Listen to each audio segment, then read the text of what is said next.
The Galactic Council chambers had never seen such chaos. Representatives from dozens of species shouted at each other while security guards tried to maintain order. Emergency reports flooded in from across the galaxy as human attacks struck system. After System Chairman Vextar stood at the center of the storm, watching his carefully ordered universe collapse around him. On the main display, red markers showed human fleet positions. They were everywhere. The synthesis homeworld is under attack, reported Admiral Keftar of the Council Defense Force. They're requesting immediate assistance. What about the Dominion industrial worlds? Asked Council Member Yarseth. Also under attack. The humans are hitting our shipyards and weapon factories with surgical precision. Vextar felt something he had never experienced in his long life. Helplessness. These humans fought unlike any species the Council had ever encountered. They appeared without warning, struck hard, and vanished before reinforcements could arrive.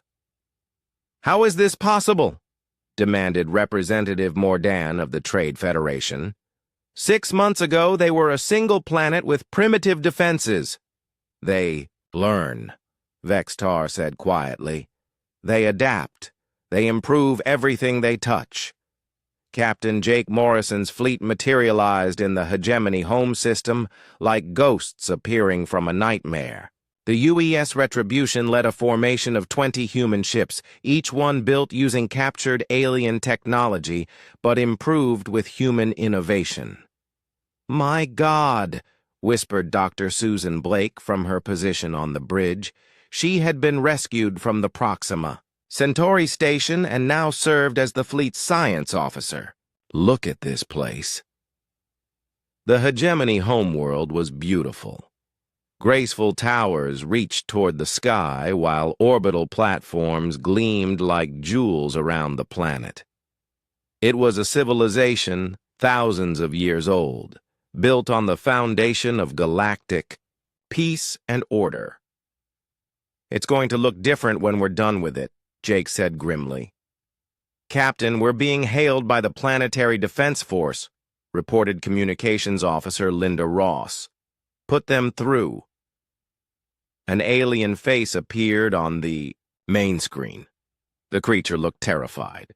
"Human vessels, you are in violation of galactic law. Withdraw immediately or face the consequences." Jake leaned back in his command chair. "We tried following galactic law. Your council decided to genocide our species instead. Now we're making our own laws. You cannot attack civilian populations. That violates all civilized codes of conduct. Tell that to the 3,000 people you vaporized on Mars," Jake replied. "Or the millions you were planning to kill on Earth." The alien's image flickered as explosions erupted around his communication center. "What do you want?" he asked desperately. "Unconditional surrender of the Galactic Council, withdrawal of all alien forces from human space, and reparations for the damage you've caused." "That's impossible. The Council will never agree to such terms."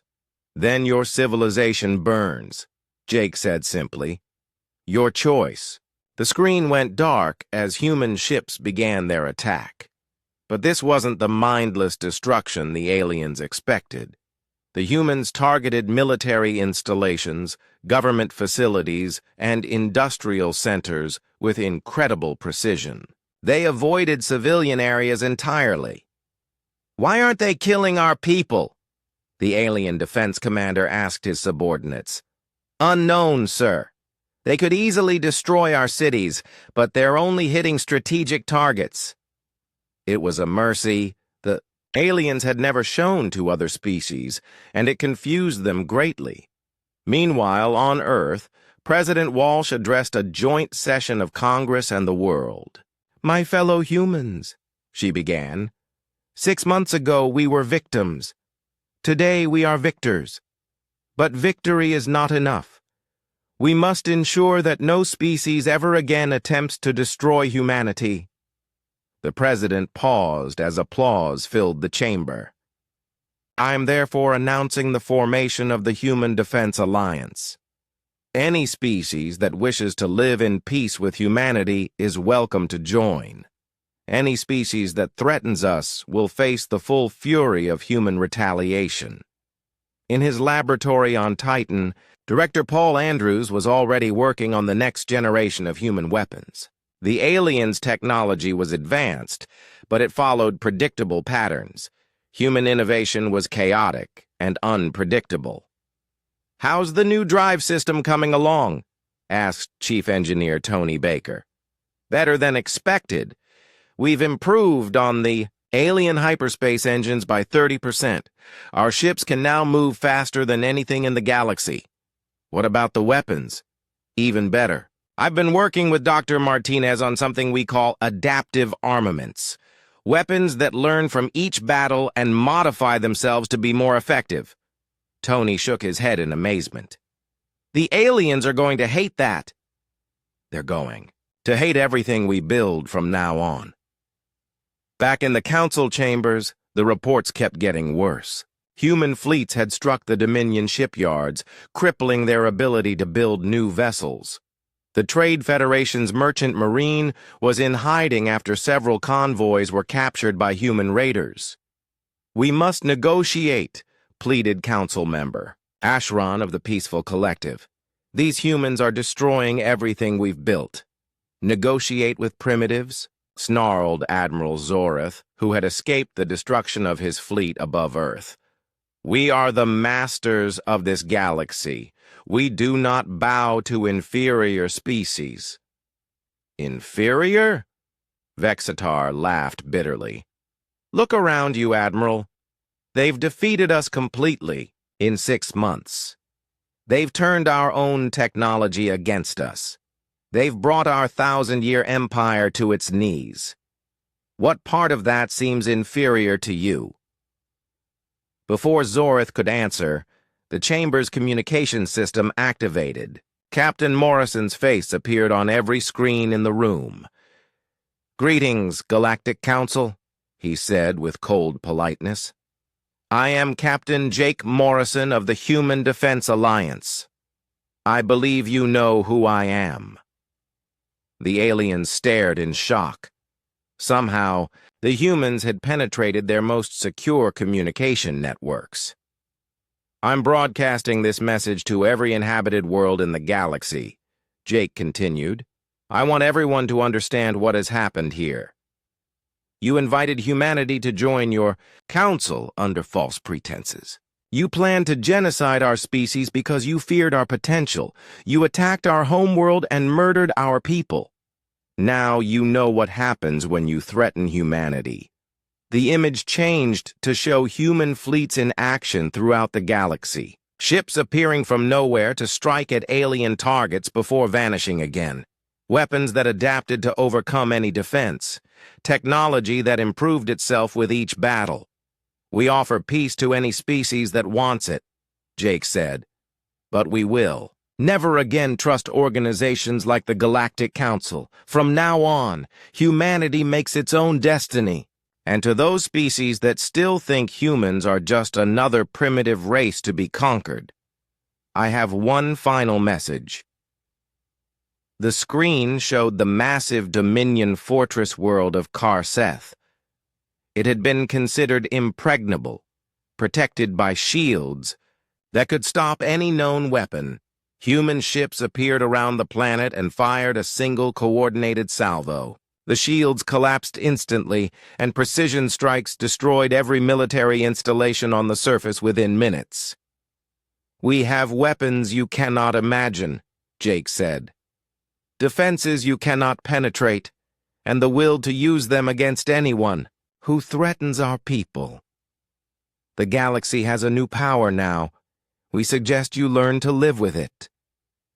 The transmission ended, leaving the council chambers in stunned silence. Chairman Vexitar slowly stood up. His species had ruled the galaxy for millennia, but that era was ending. These humans had proven themselves superior in every way that mattered. I call for a vote, he said quietly. All in favor of unconditional surrender to the human defense. Alliance? One by one, every member of the council raised their hand. Even Admiral Zoreth, faced with the complete destruction of everything he had believed in, finally acknowledged defeat. Motion carries unanimously, Vextar announced. Prepare a formal surrender document. 3 months later, Admiral Lisa Carter stood on the bridge of the UES Liberation as it approached the old council station. She had been freed from alien captivity and now commanded humanity's largest fleet. It's strange coming back here, she said to Captain Morrison, who stood beside her. Different circumstances this time, Jake replied. We're not guests anymore. The station was bustling with activity, but now humans oversaw its operations. The Galactic Council had been dissolved and replaced with the Galactic Protection Service, run jointly by humans and the few alien species that had proven trustworthy. Admiral Carter called Commander Rachel Stone from the communication station. We're getting reports from the Outer Rim. Some species are forming a new alliance to challenge human authority. Lisa smiled grimly. Let them try. They'll learn the same lesson the Council did. What lesson is that? Never underestimate a species that refuses to quit. In his office aboard the station, Dr. Alex Stone worked on plans for a new type of exploration ship. These vessels would carry the message of human determination to every corner of the galaxy. We're not conquerors, he wrote in his report to President Walsh. We're protectors. We'll defend any species that wants to live in peace, but we'll destroy any civilization that tries to harm innocent people. The galaxy is a safer place now, not because humans are more powerful than the aliens, but because we're more human. Outside his window, ships from dozens of worlds worked together under human leadership. The old order of galactic tyranny was dead. In its place, humanity had built something better. The attack began without warning on a Tuesday morning. Across Earth, resistance cells emerged from hiding with weapons the aliens had never seen before. Rachel Stone's team struck the Denver Processing Center just as the sun rose over the mountains. Remember, we need that command module intact, Rachel said into her radio as her fighters moved into position. Dr. Martinez had finished her jamming device 3 days earlier. The backpack-sized unit hummed quietly as technician Gary Foster carried it toward the alien facility. If Elena was right, this little box would change everything. Jammer in position, Gary reported. Activate it, Rachel ordered. Gary flipped the switch, and immediately the sounds of battle changed. Alien energy weapons stopped firing. The creatures looked down at their useless guns in confusion. Now, Rachel shouted. Human fighters poured out of their hiding places. They carried modified alien weapons that Dr. Martinez had rewired to work independently. The aliens tried to retreat to their vehicles, but those wouldn't start either. Their whole technology system is linked, Rachel said in amazement as she watched alien soldiers panic. Cut one part, and it all falls apart. Similar scenes played out in cities around the world. Colonel Parker's team took control of the Los Angeles spaceport. Jake Morrison's fighters captured the alien command center in San Francisco. Even the heavily fortified New York facility fell within hours. But the real surprise came from space. Captain Morrison had been given command of the newly built UES Retribution. The ship had been constructed in secret using materials from the Titan colony and technology reverse-engineered from captured alien devices. All systems green, reported his navigator, Lieutenant Amy Clark. The new stealth coding is working perfectly. The Retribution was invisible to alien sensors. It had been built using principles that Earth's scientists didn't fully understand, but had copied from alien technology. The ship could appear and disappear like a ghost. "Take us in close to their command ship," Jake ordered. The massive alien vessel hung in space above Earth like a metal moon. It was 10 times larger than anything humans had ever built, but size meant nothing if you couldn't see your enemy coming. "Launching attack drones," reported Weapons Officer Dan Murphy. The drones were another human innovation. They were tiny, fast, and carried nuclear warheads. The aliens' point defense systems couldn't target such small objects moving at such high speeds. Explosions rippled across the alien command ship's hull as the drones found their targets. Atmosphere vented into space through dozens of breaches. "Direct hit on their main reactor," Dan reported. "Their shields are failing." "All ships. This is Morrison. The flagship is wounded. Attack now." From hidden positions throughout the solar system, human ships revealed themselves. The Titan colony had launched 50 cargo containers filled with metal fragments. They struck the alien fleet like invisible hammers, punching through shields and armor. The Europa mining station had converted their ice harvesters into missile launchers. Frozen projectiles traveling at incredible speeds smashed into alien ships that couldn't see them coming. "What is happening?" Admiral Zoreth demanded from his damaged bridge. "Where are these attacks coming from?" "Unknown, sir. Our sensors show no enemy ships." "That's impossible. Scan again." "Sir, we're detecting massive structural damage to 40% of the fleet, but our instruments cannot identify the source of the attacks." For the first time in his military career, Zoreth felt fear. These humans were fighting in ways that violated everything he understood about warfare. On Earth, the Resistance had captured enough alien equipment to reverse engineer their communication systems. General Hayes coordinated the global uprising. From his command bunker in Colorado, "All units, this is Hayes. The space battle is going our way. Keep pushing on the ground." The aliens were in full retreat now. Without their energy weapons and vehicles, they were just frightened creatures with no way to fight back. Human forces captured thousands of prisoners and massive amounts of technology. Dr. Martinez worked frantically to understand the alien systems. Each new device revealed more secrets about their technology. "Rachel, you need to see this," she called from her laboratory.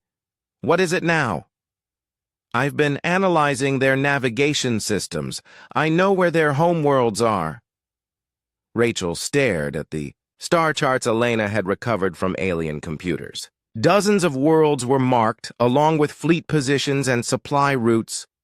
"This is their entire military structure," Rachel said in amazement. "Not just military. Population centers, industrial facilities, everything. We could hit them where they live." "You're talking about attacking alien planets. They attacked our planet first, and they were planning to wipe out most of humanity." Colonel Parker entered the laboratory at that moment. "The President wants to address the world in 1 hour. The aliens are asking for surrender terms." "Surrender terms?" Rachel laughed. "They want to surrender to us?" Apparently, the Council is in complete panic. They never expected humans to fight back this effectively. An hour later, President Walsh stood before cameras broadcasting to the entire world. Behind her, alien prisoners sat in chains while human soldiers displayed captured weapons and vehicles. "Citizens of Earth," she began. "Today, we have proven that humanity will never bow to tyrants. The aliens who came to enslave us are now our prisoners." She paused to let that sink in. "But this is not the end. These creatures came from somewhere. They have masters who ordered our destruction, and now we know where to find them." The President held up a data pad containing the alien star charts. "We have their fleet positions. We know their homeworlds. We understand their technology. And we have something they never expected: human anger backed by alien weapons." Madam President, called a reporter. Are you saying we're going to attack their planets? I'm saying they started this war by trying to genocide humanity. We're going to finish it by showing the galaxy what happens when you threaten Earth. In space, Captain Morrison received new orders as his ship finished destroying the last alien vessels in Earth orbit. Jake, this is General Hayes. Take your fleet to the coordinates we're transmitting. Time to carry the fight to them. What are the coordinates, sir? The Hegemony home system. We're going to pay Chairman Vex Tar a personal visit. Jake looked at his crew. 6 months ago, they had been explorers and scientists.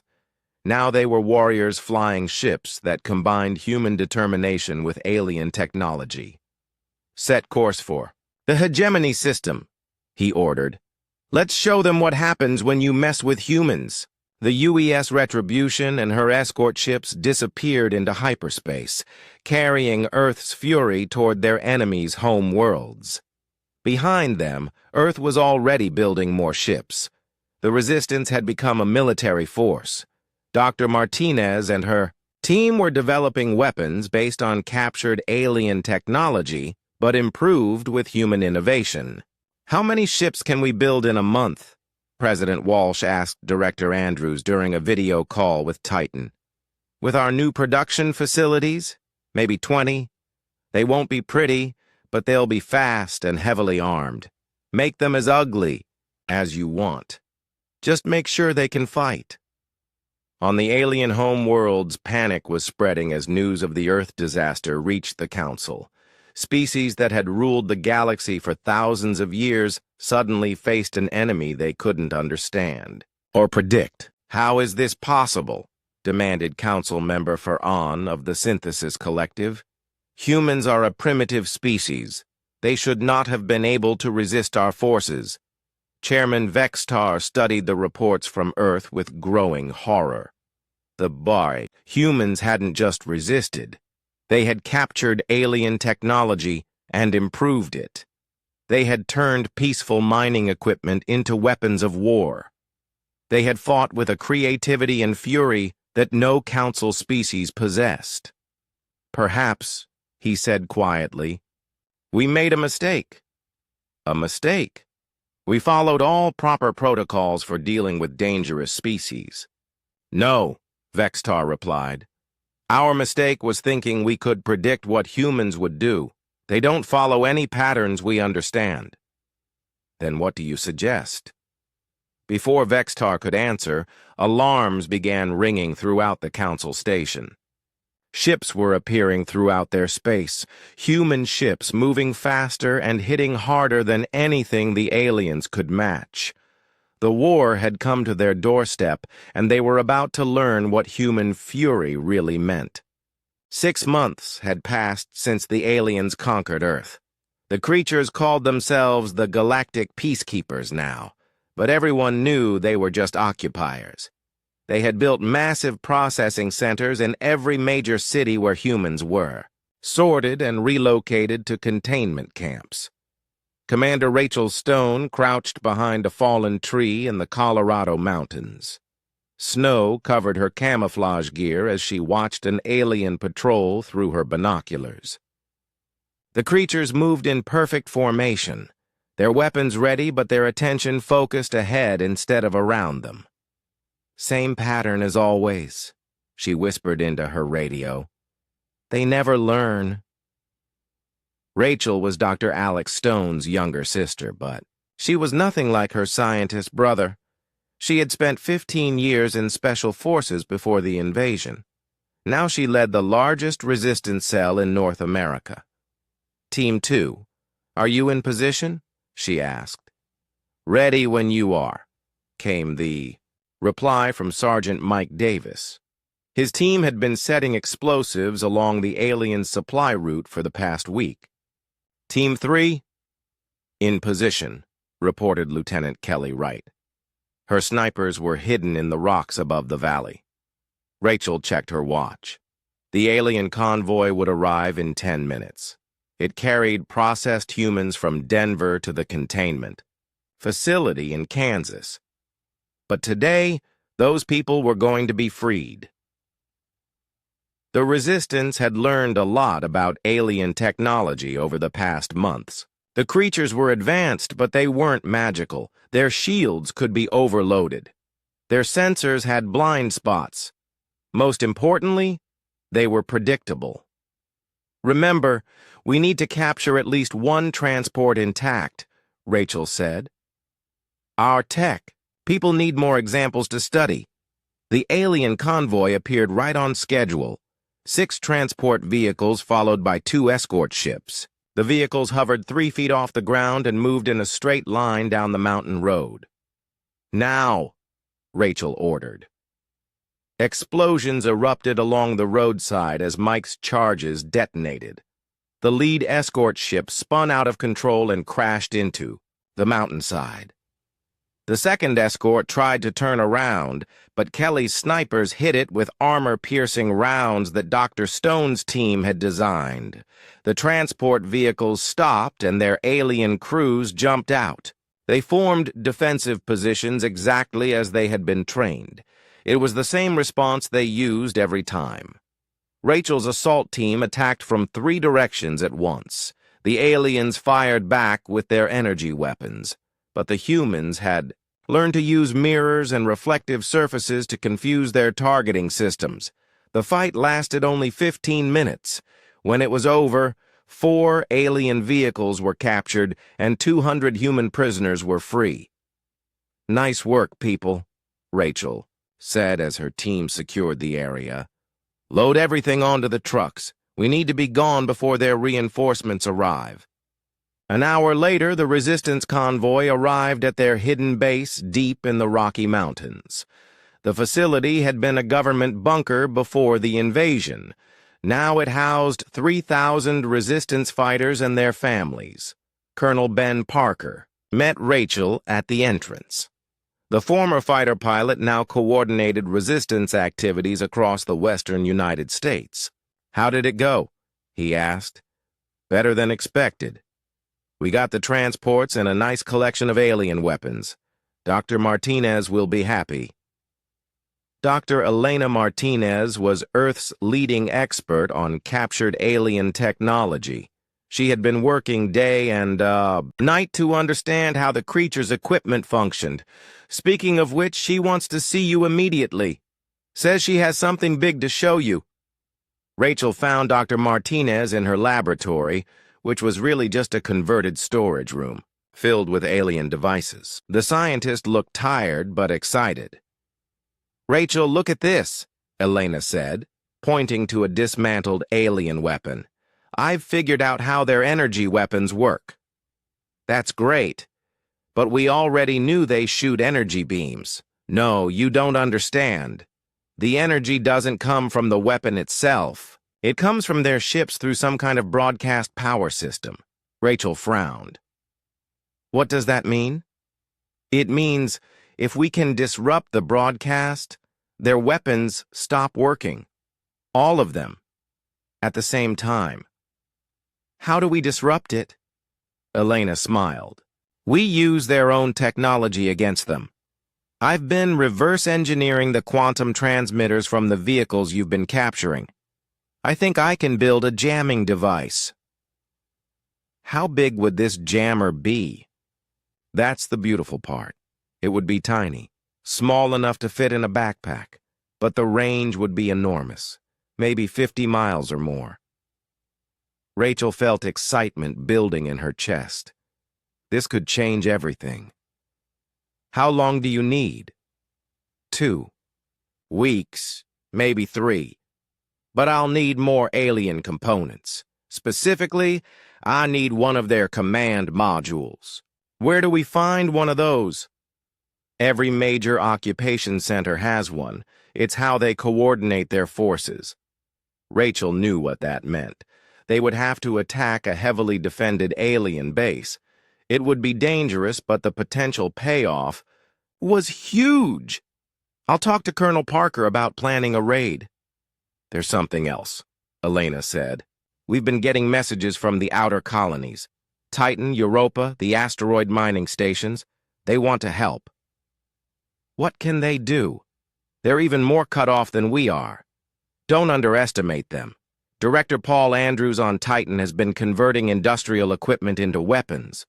They have mass drivers that can accelerate cargo containers to incredible speeds. Cargo containers? Filled with rocks and metal. Basically, they're building huge rail guns that can shoot across the solar system. Rachel laughed. They're going to throw rocks at the alien ships. Very big rocks moving very fast. The physics actually work out quite well. Meanwhile, in the asteroid belt, Director Andrews was indeed converting mining equipment. The Titan colony had always been tough and independent. When Earth fell, they had simply gone underground and continued working.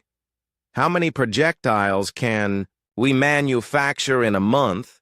Paul asked his chief engineer, Tony Baker. With all our facilities working full-time? Maybe 500 containers, each one carrying 10 tons of metal fragments.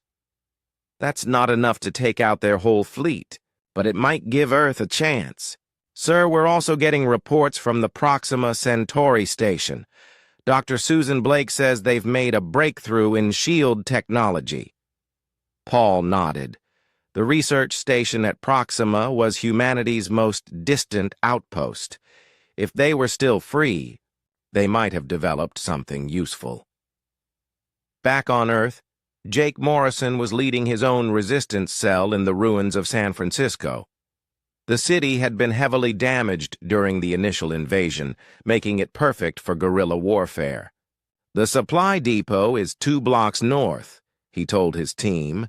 Intelligence says they're storing captured human technology there. Why would they want our stuff? Asked Corporal Lisa Chen. Their weapons are better than ours. Maybe they're studying us the same way we're studying them, Jake replied. Trying to figure out how we think. The mission went smoothly. Jake's team infiltrated the alien facility and recovered several human computers and communication devices. But they also found something unexpected. Jake, you need to see this, Lisa called from across the storage room. She was standing next to a massive container filled with what looked like human weapons. But these weren't standard military equipment.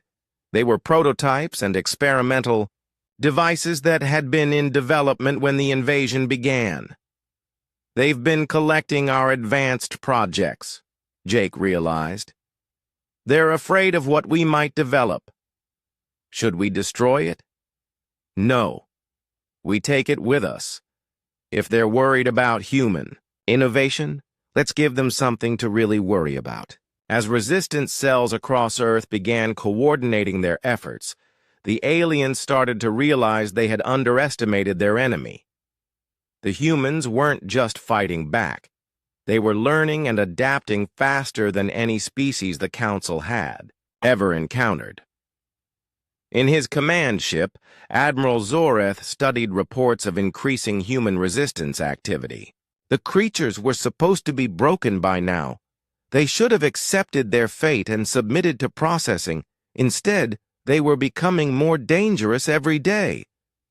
Increase security at all facilities, he ordered his subordinates. Deploy additional patrols. Sir, our forces are already stretched thin. The humans attack everywhere at once. Then we will bring in reinforcements from the Council fleet. Admiral, the Council has forbidden additional ships. They say this planet should have been pacified months ago. Zoreth felt something he had never experienced before. Doubt. These humans were unlike any species he had conquered. They refused to break. They refused to surrender. And worst of all, they were getting stronger. On Titan, Director Andrews watched his converted mass drivers launch their first test shot.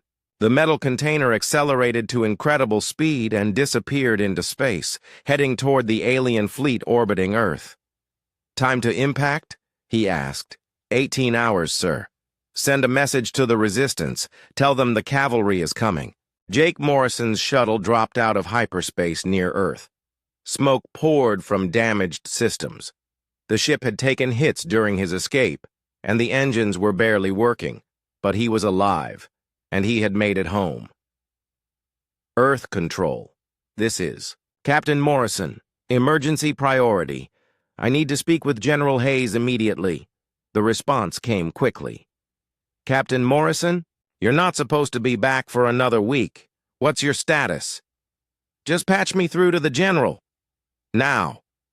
Minutes later, General Rick Hayes appeared on Jake's communication screen. The General was a tough man with gray hair and sharp eyes. He had been running Earth's defenses for 20 years. Morrison, what the hell is going on? Where's the diplomatic team? They're prisoners, sir. The whole thing was a setup. The Council never intended to let us join them. They see us as a threat. That needs to be eliminated. General Hayes leaned forward. Explain. Everything.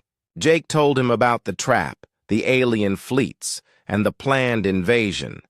As he spoke, he watched the General's face grow darker. How long do we have? Hayes asked. I don't know. Maybe hours. Maybe days. But they're coming, and they have ships. We can't match. Get to headquarters immediately. We need to brief the President. An hour later, Jake sat in the White House Situation Room. President Karen Walsh had been rescued from the aliens somehow, but Admiral Carter and Dr. Stone were still missing.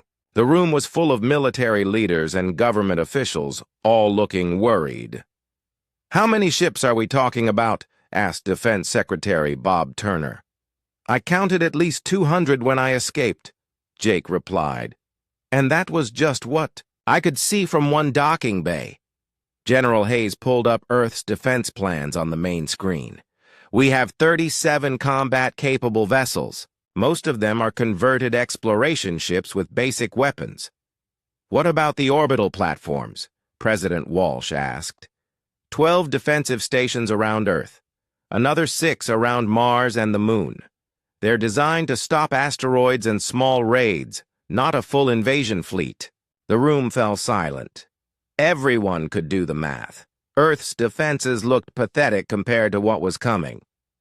Sir, said Colonel Ben Parker, Earth's top fighter pilot, what about the colonies? Titan has industrial facilities. Maybe they could help. Titan is a mining operation, General Hayes replied. They have cargo ships and rock cutters, not warships. Rock cutters can be weapons if you use them right, Colonel Parker said. Before anyone could respond, alarms began ringing throughout the building. A technician rushed into the room. Sir, we've got multiple hyperspace signatures appearing throughout the system. It's a big fleet. How big? President Walsh asked. Over 300 ships, Madam President. They're broadcasting on all frequencies. The main screen switched to show space around Earth. Alien vessels filled the view. They were sleek and deadly-looking, with weapons ports glowing with energy. At the center of the fleet was a massive ship that dwarfed everything else. A voice echoed through the Situation Room. It was Admiral Zoreth. Humans of Earth, you have been judged a threat to galactic stability. Surrender now and your pacification will be swift. Resist and your species will suffer greatly before accepting its proper place. President Walsh stood up. This is President Walsh of Earth. We reject your ultimatum. Humans don't surrender to bullies. Then you have chosen suffering, Zoreth replied. The screen showed a bright flash near Mars. When it faded, the Mars research station was gone. 3,000 people had been vaporized in an instant. That was a demonstration. The alien admiral continued. Surrender now, or your home world will share that fate. President Walsh looked around the room. Every face showed the same expression. Fear, but also anger. Earth's leaders were scared, but they weren't going to give up. General Hayes, launch everything we have. Madam President, our ships won't last 10 minutes against that fleet. Then we'll fight for 10 minutes and die on our feet instead of our knees. Colonel Parker saluted. I'll lead the first wave, sir. No, General Hayes said. I'm taking command of the fleet personally. Ben, you're in charge of planetary defense. Jake stood up. I'm going with you, General. My shuttle isn't much, but it still has weapons. Morrison, you've done enough. Stay here and help coordinate. With respect, sir, I've seen how these aliens fight. You'll need every pilot who knows their tactics. Within an hour, Earth's small defense fleet was launching from bases around the planet. The ships looked tiny compared to the alien armada, but they moved with determination. Jake flew his damaged shuttle alongside cruisers and destroyers that had never been designed for real combat. He watched the tactical display as Earth's forces spread out to meet the enemy. All ships, this is General Hayes. We're not going to win this fight. We all know that. But we're going to make them pay for every inch of space. Make them remember that humans don't go quietly. The first alien ships moved toward Earth's formation. They were fast and heavily armed. When they opened fire, space lit up with energy beams that could cut through ship armor like paper. Earth's forces returned fire with everything they had. Nuclear missiles, rail guns, and laser batteries all targeted the approaching enemies. Some shots hit, but the alien shields absorbed most of the damage. The UES Washington, one of Earth's largest ships, took a direct hit and exploded.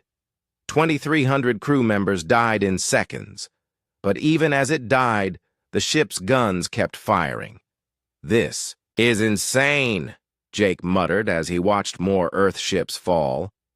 We're fighting spears against laser guns. But something strange was happening. The aliens were winning, but they weren't winning easily. Earth's ships were using tactics the aliens didn't expect. They flew in unpredictable patterns and coordinated attacks in ways that confused the enemy targeting systems. Colonel Parker's fighters were especially effective. They were too small for the alien weapons to track properly, and they used Earth's orbital debris as cover. Several alien ships took damage from fighter attacks. Jake, this is Parker. I'm seeing something weird. The alien ships don't seem to adjust their tactics. They keep using the same attack patterns even when they're not working. Jake checked his own sensors. Parker was right. The aliens fought like machines, following programmed responses instead of adapting to the battle. Maybe that's their weakness, Jake transmitted. They rely too much on technology and not enough on thinking. The battle continued for 6 hours. Earth lost 28 ships, but they had destroyed 6 alien vessels and damaged many more. It wasn't victory, but it wasn't the complete slaughter the aliens had expected. As night fell over Earth, alien landing ships began descending toward major cities. The orbital battle was over, and the invasion had begun.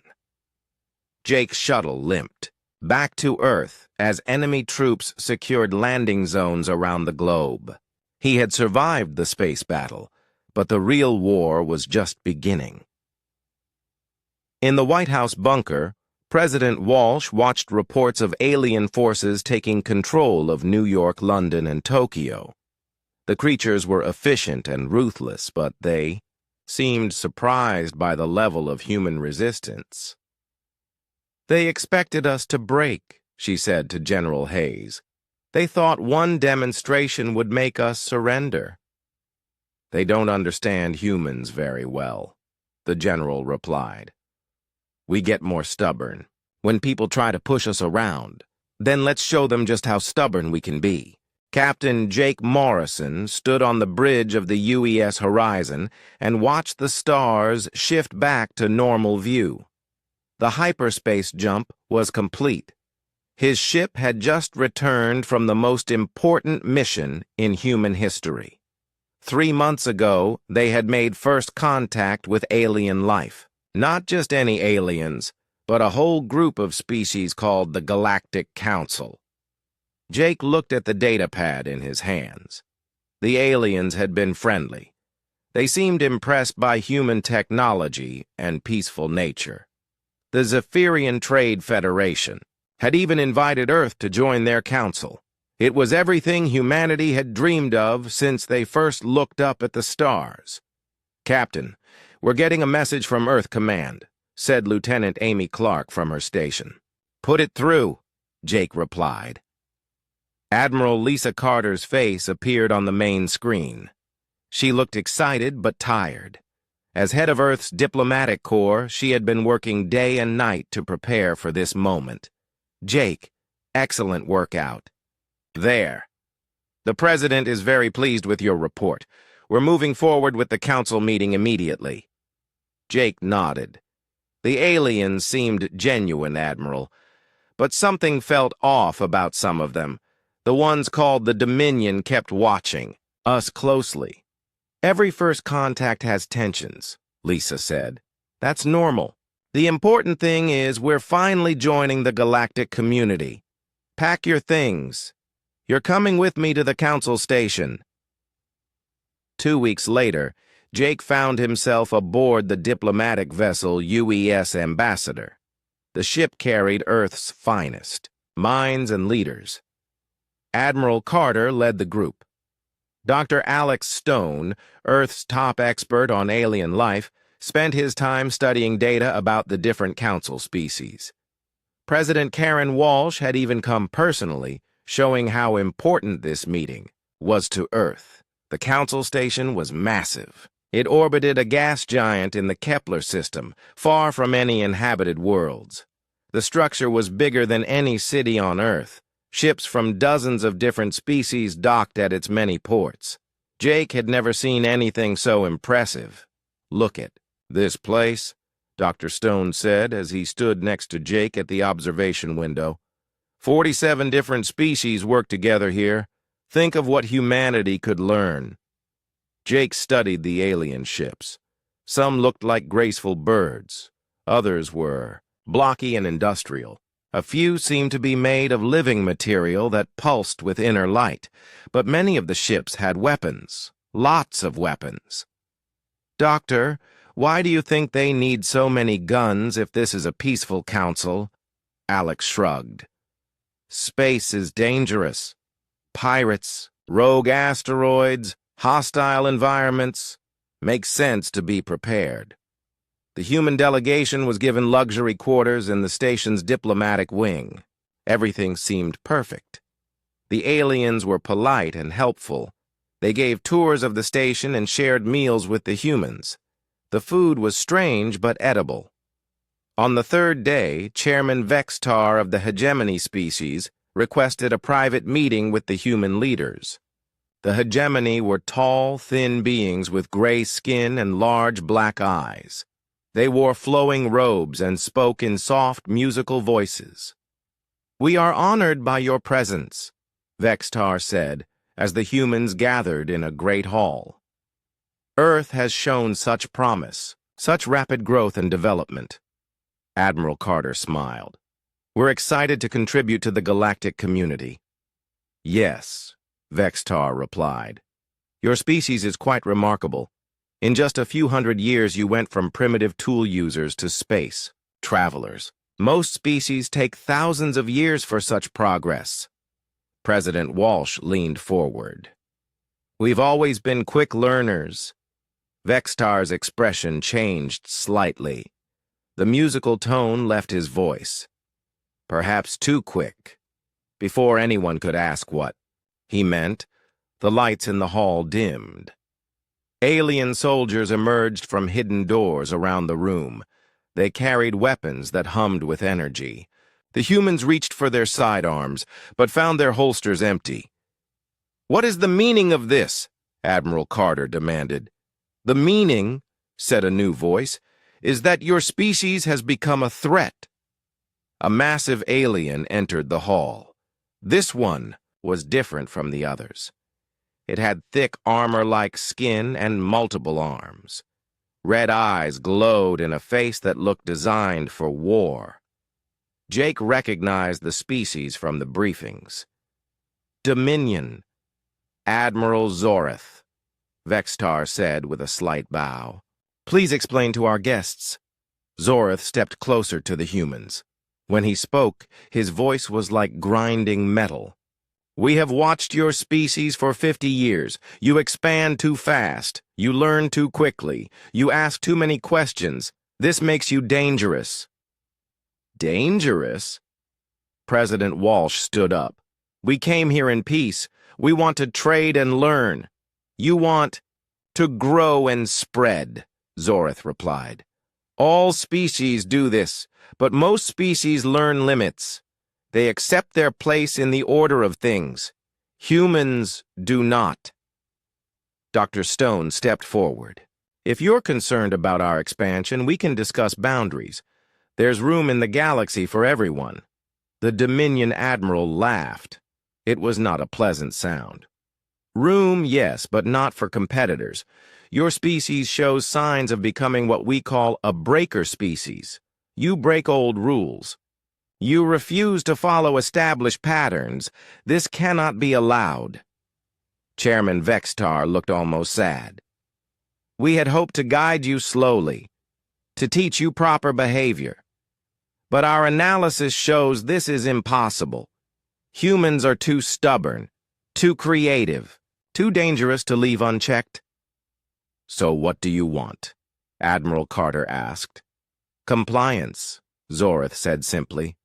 Your homeworld will be placed under our protection. Your population will be reduced to manageable levels. Your technology will be controlled. You will learn to accept your proper place in the galactic order. The humans looked at each other in shock. This was not first contact. This was conquest dressed up as diplomacy. You can't do this, President Walsh said. We have rights, laws. You have what we allow you to have, Vextar replied. The invitation to join our council was necessary to bring your leaders here, to remove Earth's command structure cleanly. Jake felt sick. The whole thing had been a trap. Earth's best and brightest were prisoners, while their homeworld sat defenseless. Our defense fleet will stop you, Admiral Carter said. Zoreth smiled, showing teeth like metal spikes. Your fleet is designed for exploration, not war. Our analysis shows complete victory within 6 hours of engagement. The alien soldiers began herding the humans toward detention areas. As they moved, Jake noticed something. The guards were focused on the obvious leaders. They paid less attention to ship captains like him. When they reached a corridor junction, Jake made his choice. He broke away from the group and ran. Shouts erupted behind him, but he knew the station layout from the tours. He had been paying attention while others admired the architecture. Energy blasts scorched the walls around him as he reached the docking bay. His shuttle was still there, somehow overlooked in the chaos. Jake dove into the pilot's seat and began. Emergency startup procedures. The bay doors were closing, but Jake gunned the engines anyway. The shuttle scraped through with centimeters to spare. More energy blasts filled space around him as he fled toward hyperspace. As his ship jumped away from the station, Jake realized he was Earth's only hope.